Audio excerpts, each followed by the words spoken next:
Hello and welcome to the Gooner Talk. Back again with you guys for another episode of the Arsenal News Show. Joining you every morning at 8 a.m. UK time. Hope you're doing good. Hope you're doing well. As always, thank you for dropping into the chat box, for catching up on audio or YouTube platforms. It means a lot. If you could drop a like on the video, that would also double those efforts. And if you could subscribe, if you haven't done so already, you can treble your efforts as well. Thank you. As always, Matt G, good morning to you. Carl, good morning. Amira, Johnny, Penny Ween, Paul, Martin. We've got Stephen, Arasilki. We've got Alpha, Stephen, Grandad Gooner, Paul, Punaru. We've got Trevor, Peter, Abdullah, Rio, Nav, Jose, Philip, and Rancid. Good morning, guys. Plenty more of you, as always, joining us in the chat box too, which is great to see. And yeah, hello from Chicago, Matt. Indeed. Let's crack on with today's stories. We start by telling you, if you haven't yet already gone and watched yesterday's evening stream or morning, depending on where you are in the world.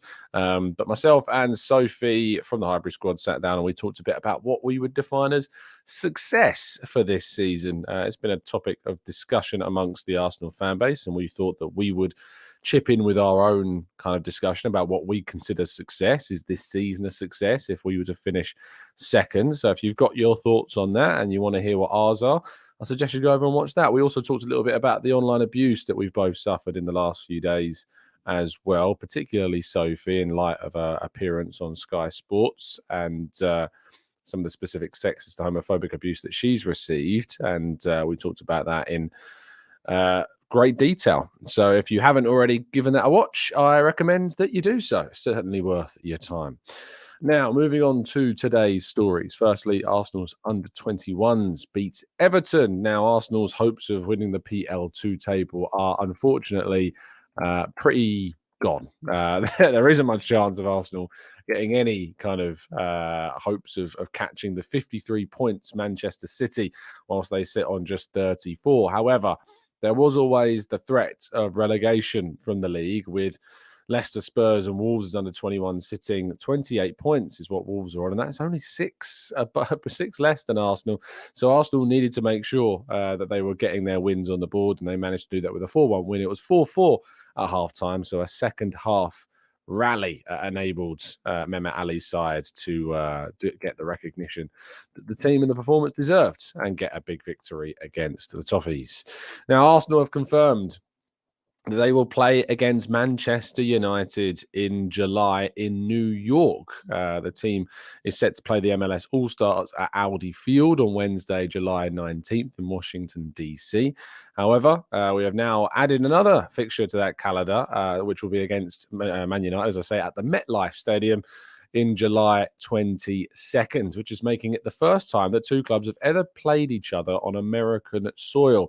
Edu has been speaking about this. The plans for pre-season are making good progress, he says, with the match against Man United in New York being another important part of our preparations. Playing against strong opposition in a great stadium in front of so many of our supporters in New York will provide Mikel and the squad with a strong test and a great experience ahead of the new season. We've now announced 2 matches in the US in July and look forward to announcing further details of our pre-season soon. Now, what that third game could be, there's inclinations that it could be in LA. So watch out for that announcement as soon as the potential for that to come out. I saw, I think it was a rodent-based ITK claiming that it might be indeed LA. So don't shoot the messenger. All I'm saying is that if you can trust a gerbil, maybe you should.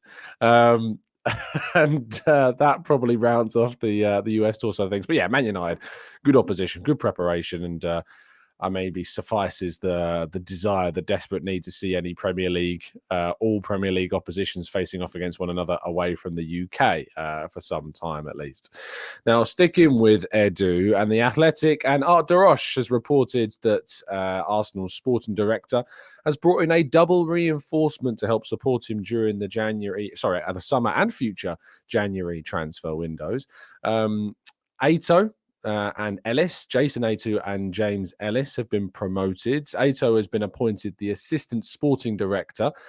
He previously was in the role of basically being his right-hand man as club's recruitment coordinator, whereas James Ellis, who joined the club in 2021 from Fulham, who was basically our first team scout in the UK, he has been promoted to head of recruitment now as well. You know, obviously, that James Ellis coming in 2021 coincided with a big increase in the number of players that Arsenal signed from other Premier League teams like Ben White, Aaron Ramsdale, Zinchenko, Gabriel Jesus, Jorginho, Leandro Trossard. Arsenal have significantly stepped up their plans to try and sign Premier League talent, and we've bid for other players as well, like Moises Caicedo, of course. So Edu is making these changes to help his efforts so that he's not spread so thin, I guess, in those areas, and hopefully Arsenal can tackle players across multiple fronts when it comes to the summer transfer window, and with him getting significant help. And I think we're going to need it because it's going to be a big window indeed.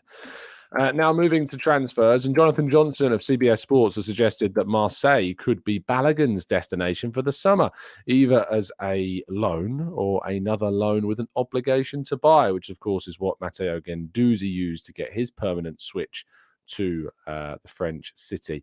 Now, I'm not sure how I feel about this. I don't know if Marseille would have the financial might to be able to afford the price tag that we would be putting on following Balogun. Speaking to a couple of friends of mine who are Marseille fans, they don't seem to feel that the money would be there for them to buy Balogun, but perhaps by spreading it across a loan with an obligation to buy, that would be how they would be able to afford it. But that relationship with Marseille is what Jonathan Johnson believes is what could be the difference maker in any potential deal that sees Balogun move back to France, and Marseille being the best option for that switch. I am interested to see how Balogun returns, if he gets involved in pre-season and how that works, because he's had a brilliant season for Reims in Liga, and Arsenal need to take advantage of that, be that with a significant sale or with the integration of him into the Arsenal first team. Plenty of things can still happen, of course, between now and the end of the summer transfer window, but you can be sure that Balogun is going to feature as quite a prominent figure of the sagas that are going to take place during the months of June through to August. Now, incomings, Osimhen and his camp have denied any suggestion of personal terms being agreed with Bayern Munich or PSG, with interest from Arsenal also said to exist. They say it's fake news. It's early to discuss about a transfer, they told Mundo Deportivo in Spain. And Fabrizio Romano suggested that Napoli have not fixed a price tag for Victor Osimhen at this point in time. However, I'm sure that we can all agree that that price tag, whatever it is going to be massive, I think is the technical term, to describe what it is going to be. He scored a brilliant number of goals in Serie A this season, and is going to be on the minds of the elite clubs around Europe that want to buy a striker. Of course, Arsenal could indeed be one of those teams. And lastly, our headline story of the day, again sticking with Fabrizio Romano, he has reported that Barcelona forward Ousmane Dembele has a €50 million release clause that is active until July.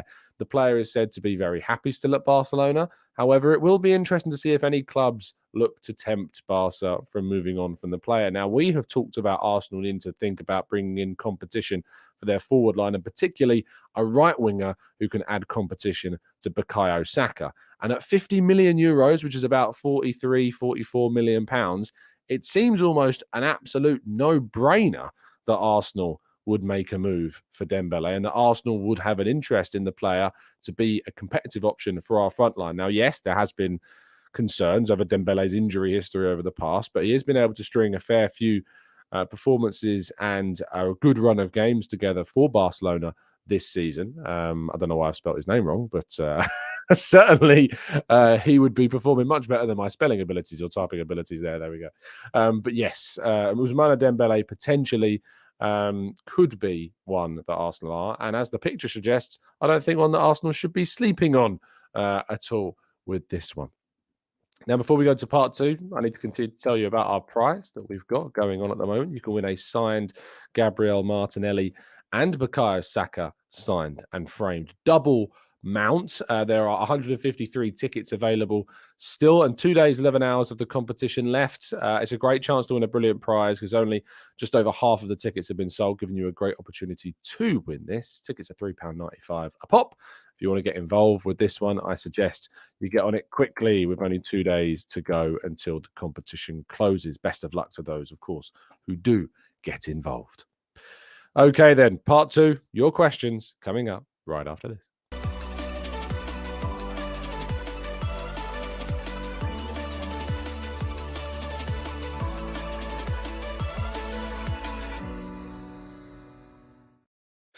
Right then, let's go to part 2. Before we do, though, I should tell you I did announce this yesterday that TGT has been able to raise not just over £1,400, but we've also been able to raise now £1,500 for the event, the Arsenal Vision fundraiser. This has come for a combination of things, of course, our merchandise, our hats, which you can still buy and will continue to be on sale for the foreseeable future.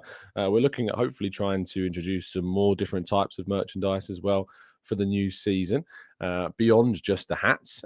All the profits that we make are donated to the Arsenal Foundation and Macmillan Cancer Support. But for this month, we've pushed the Arsenal Foundation contribution into the Arsenal Vision fundraiser. We've had donations. Andrew Jones, thank you so much for making up the difference so that we could reach that 1,500 target. And also, of course, anything that we made up to £500 on the caps, I matched. So that's helped us get from 1,000 to 1,500, which is brilliant. And a massive thank you to Elliot for sharing the news that we posted on social media yesterday. But congratulations to you guys. You guys have made this stuff happen. Everyone that I met in Chicago with their own TGT caps, Bill and James and Matt, and plenty others too. It was great to see so many of you sporting your TGT headwear, which of course you can still get your hands on, which is down in the link in the description.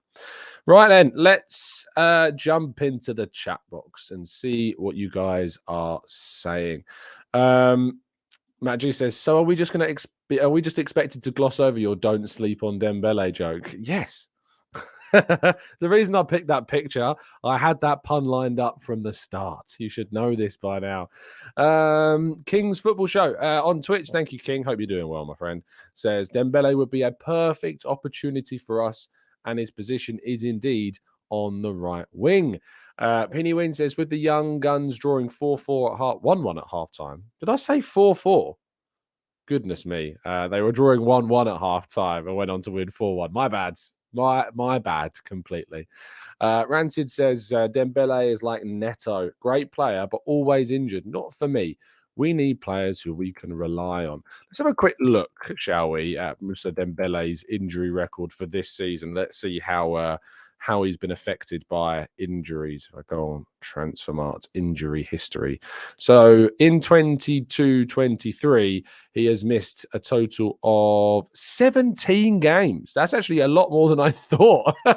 Yes. Okay. Fair enough. 17 games is a hell of a lot. And he missed those between January and April. I feel as though at the start of the season, he was doing so well. But clearly another injury hit season from January to April has cost him. In fact, he's out of the team at the moment. It hasn't been available since January. What can I say? 17 games he's missed this season. The injury record is actually horrific. It's really bad. Just having a quick look at what it is previous. So in 2021, he missed 16 games because of a knee injury and a hamstring injury. In 2021, he missed 6 games. In 1920, he missed, 33 games in 1920. In 1819, he missed 13 games. In 17-18, he missed 27 games. I mean, I think we must have reached 100 by now, surely. It's mad because he didn't have a single injury before moving to Barcelona, but when he was at Dortmund, was great. Went to Barcelona and has been injured basically ever since. So there you go. Marcus says, do an injury comparison between Renato Sanchez and Rafinha. Yeah, not even Rafinha. I mean, Dembele and Renato Sanchez are two of the most injured players on the continent, surely. But there you go. He was fit for a while and then got injured again, says Omar. That seems to be the case. Amira says, do you think Arteta's reluctance to rotate his lineups could affect the players wanting to come to us? If us fans can see how little game time they might get, surely other players and their agents can do too. No, I don't think so, Amira. I think that it's all down to the level of player that we've got available to us. I wrote about this yesterday. Ultimately, Arsenal have a squad of about 13, 14 potential starters. I think outside of the starting 11, you've got Trossard, Emile Smith-Rowe and Tierney. I think there are the rest of the team like Tomiyasu, like Fabio Vieira, like Nketiah, like Nelson. You know, these aren't players that are on the same level of those in the starting lineup. Tierney, Trossard and Smith-Rowe, when he's on top form, I think ultimately are players that could start and the level of quality wouldn't necessarily diminish in the starting 11. But we're going up against a Man City side. They've got 7. You know, they've got 18 players in a squad that are basically as good as the starting 11 or that can start, and the level of the starting 11 does not drop significantly so. So that's what we're up against, Amira, and I think that's probably the reason why you've not seen enough rotation. I think when Arsenal adds 3 or 4 starting level players, and that's what I think we need to add this summer in the form of 2 midfielders, a forward and probably a defender, that's when we should see some rotation. That's what we need to be aiming for. Manu says, what happened to our lone player management? We've been doing really well matching them up with the manager at the time of appointment. That should not go unnoticed. Of course, Ben Napper, who is the loan officer, I believe, still at the club, is in charge of kind of monitoring all the loan deals. Yes, I think our loan management's been pretty decent. That said, you can't always control what's going to happen. Charlie Patino's gone through 3 Blackpool managers. Brooke Norton-Cuffy, I think, has had 4 different coaches at this season in 2 different clubs. It's been very, very difficult for some players. It's been very, very difficult indeed for those players to be settled, if you like. But you can't always account for changes that are going to happen. You can only really appreciate the changes that we know are going to take place, and that's if we choose to make them, like taking Brooke Norton-Cuffy away from Rotherham and then sending back on loan to Coventry, Omar Rekic coming back from Sparta Rotterdam, going to Wigan. You know, they're the changes that we can control. Others, not so much. Mufasa says, do you think Lee Mason will get a medal if City win the league? I'll tell you what, if they win the league by 1 point, I'm going to be living off that Brentford game forever. PD Ween says, with the changes the club have been making with the backroom staff over the last few seasons, are we now on par with the best in that department? I don't think many fans would agree with you, Peeny Ween, because I think Edu continues to be vilified by a hell of a lot of supporters, I think unfairly. But I think the backroom staff changes that we've made at Arsenal, the whole kind of executive reshuffle, everything that we've done off the pitch, you know, has made us the team that we are, which is a team that have gone from 8th all the way through to now competing for a Premier League title. That's the changes that have been made. That's the evidence of the success that we have had in making those changes. And I think that the work that's been done behind the scenes has been very, very good indeed. Ronald says, would you swap Isaac for Jesus? He's a better goal scorer than Jesus and is a better overall team player who gets assists as well. I wouldn't swap, but I would add, you know, if Arsenal could go and get Isaac, that would be great. But for me, Jesus needs to stay, and we need to add to Jesus, Ronald. We need to add somebody into the team that's going to give us that greater ability to be an elite goal scorer. So if that was Isaac, who I don't think you'd be able to get because Newcastle would be asking for a silly amount of money.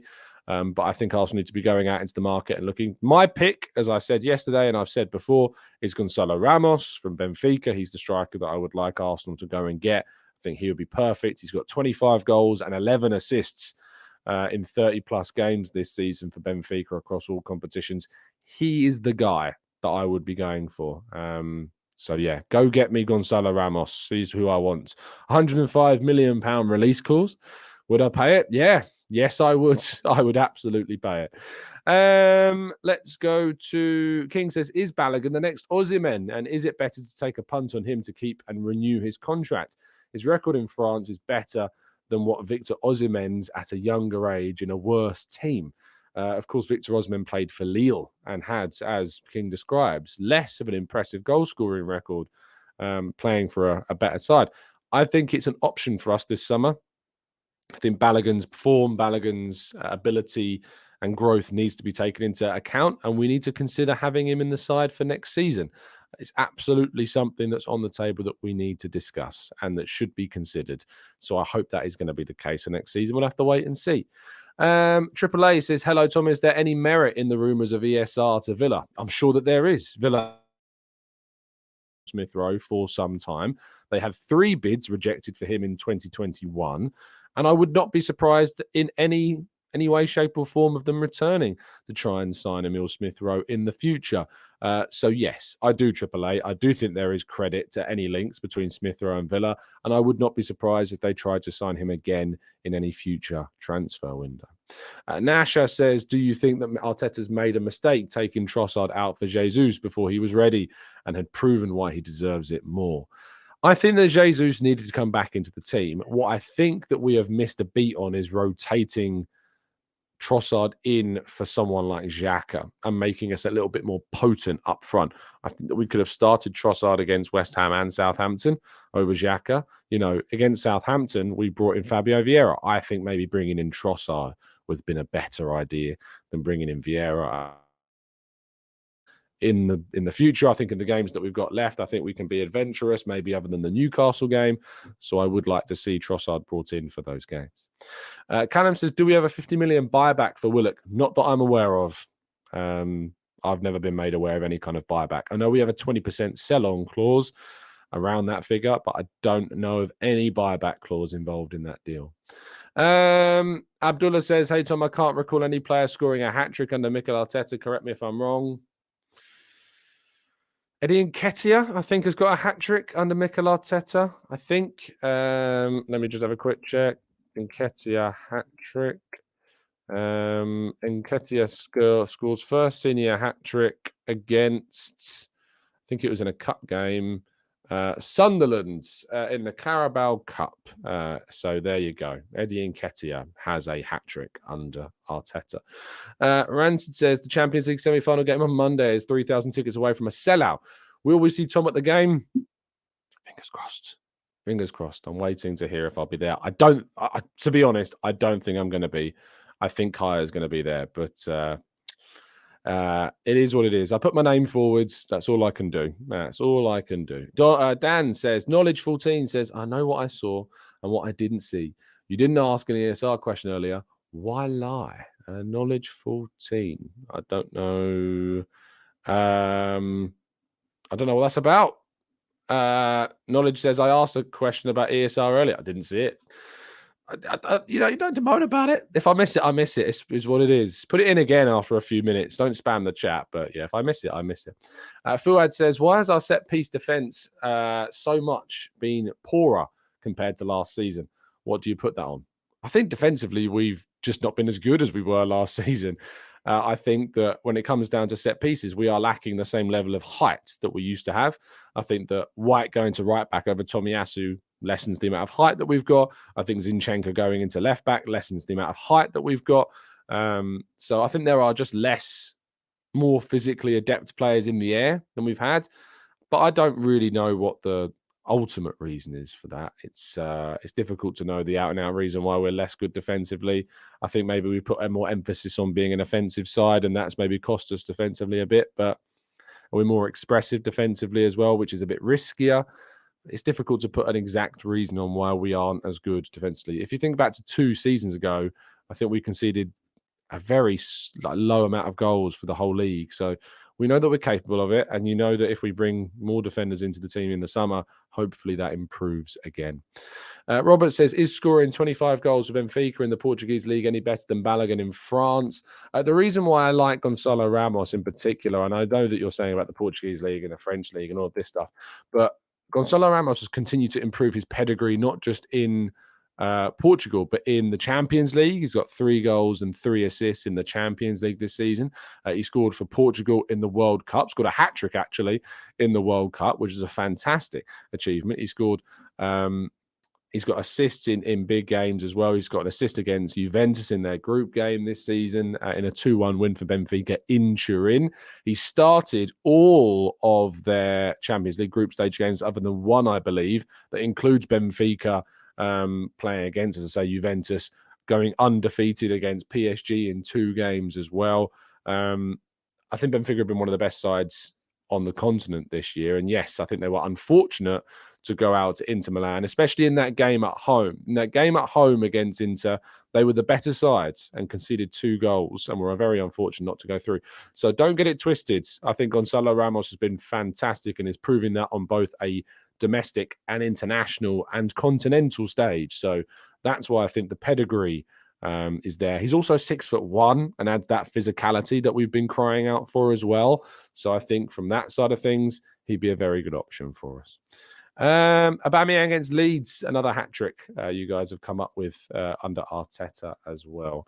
Andy says, Tom, are you concerned that neither Saka or Saliba officially signed their contracts? No, I'm not, Andy, not yet.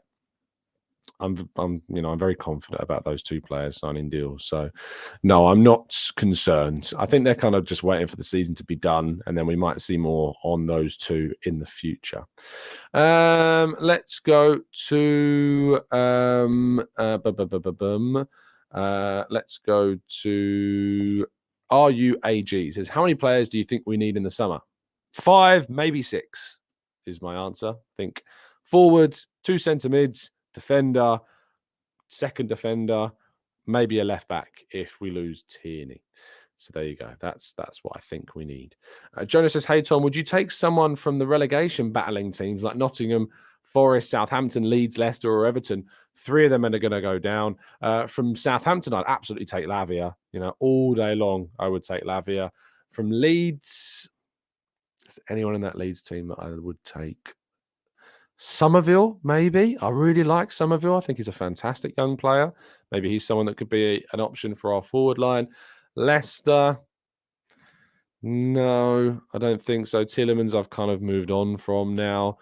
Everton, again, I don't think so. And Nottingham Forest, I don't think so. It's just Lavia and maybe Somerville of all those teams. I think they're the only ones that I would take. Can we not? Why is there a domestic going on in the chat box? Can we stop that, please? Let's go to AAA. Says, boom, nice one, Tom. I said 5, and you listed the same positions that I was thinking of. There you go. Great minds think alike. Karg says, do you think we'll spend more than 250 million this summer? I don't think so. I don't think we're going to end up. I don't think we're going to end up spending that much. I think we might spend around the £200 million figure, but I don't think 250 million. Who knows? I hope that we would. I hope that we do. I hope that we get in some great players. What I would say is that remember that money does not equal quality. Just ask Chelsea and you'll get your answer regarding that. So don't always associate the amount of money a club spends with it being a good transfer window. It's about getting the right players. That's what's most important. King says, Tom, how much is a fair price for Kieran Tierney if we sell to a Premier League team? I'd be looking for at least £40 million for Kieran Tierney. At least 40 million is what I'd be looking for him. That's a realistic. When you guys used to tell me that Nuno Tavares we should get 40 million for, no. Kieran Tierney is the type that you should be looking to try and get at least 40 million pounds for. LVX says, I think there will be a change of form with incoming players. I wonder if we'll see Tomiyasu as more of an inverted left back and have further development from Xhaka and Zinchenko. I think we are left heavy. I do think there is investment needed on the right-hand side. I think you're absolutely right. I think the right back area is an area that needs to look at. I think a competitive option for Bukayo Saka is something that we need to think about as well. I think the right-hand side is in need of investment for sure. Mark says, my biggest fear for the summer is that Chelsea will gazump us on our top targets with the money that they spend. They have to be wary of financial fair play. That is, I think people laugh at FFP, but it is certainly something that they need to be wary of because of the money they've spent and the lack of players that they've been able to move on. So don't get that twisted. I think they have to be a little bit cautious. And I also think the way in which Chelsea are and where Arsenal are and what they can offer now is completely the other way around. In the summer, Chelsea were the ones that could offer Champions League football and Arsenal couldn't.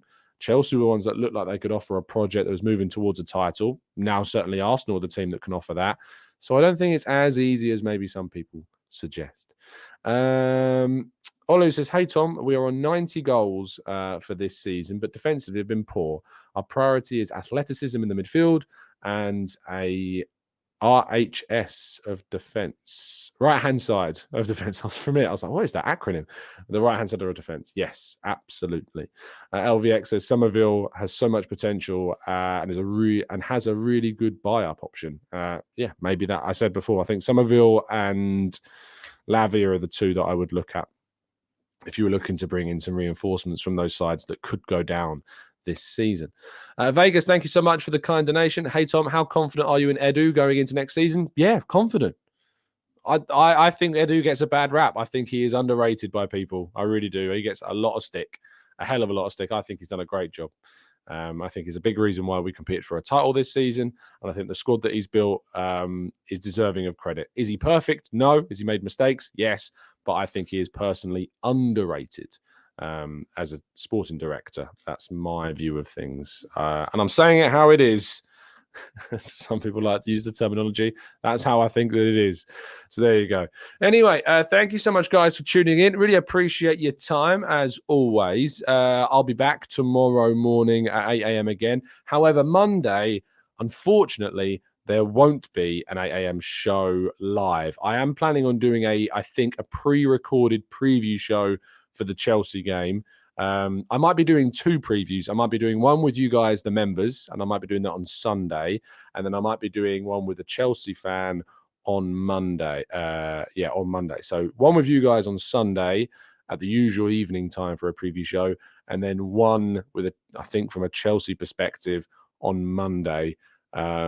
Reason being is I'm at the press conference on Monday for the game. It's early on Monday, so I'm not going to be able to do the game. So I need to travel up to London Colney for the press conference. So unfortunately, there won't be a normal live one on Monday, but there will be tomorrow, and then there will be on match day on Tuesday. So back to usual service. And then the Newcastle game, of course, is on Sunday.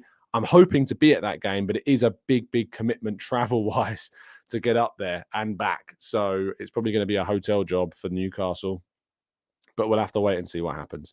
Thank you, everybody, for tuning in. Do indeed drop a like on the video and subscribe to the channel if you are new around here with those notifications turned on so you never miss a show. I'll be back tomorrow. Not later, but tomorrow. Thank you for listening. Always an absolute pleasure. I'll see you soon. And as always, up the Arsenal.